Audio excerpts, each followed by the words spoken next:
रानी चल हो। सोनामा के लौके देहब चांदी के सिकरिया रानी चल हो। रानी चल हो भाग चल यारा सहरिया रानी चल हो।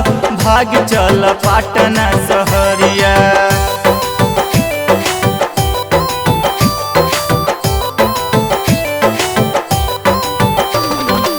दिव्यांश स्टूडियो आरा।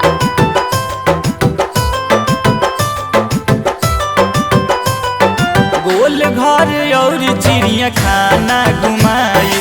पाटना से नया नया साड़ी की नवाइब। गोल घर और चिड़िया खाना घुमाइब।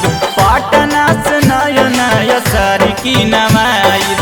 और देहब तो आरा के नाक के नथुनिया रानी चल हो। और देहब तो आरा के नाक के नथुनिया रानी चल हो। रानी चल हो भाग चल यारा सहरिया रानी चल हो। भाग चल फतुहा बजरिया। भाग चल फतुहा बजरिया। भाग चल यारा सहरिया।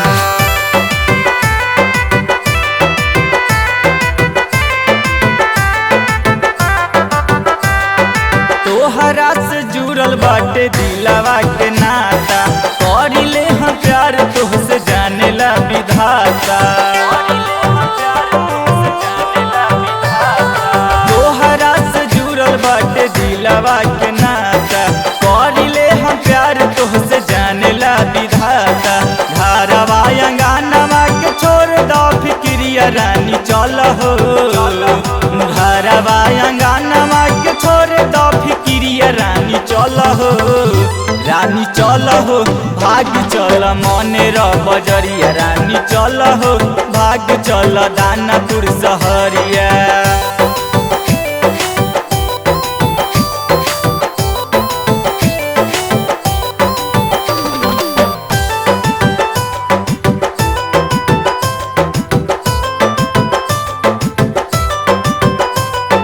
राइटर दुर्गा के बतिया लमानी।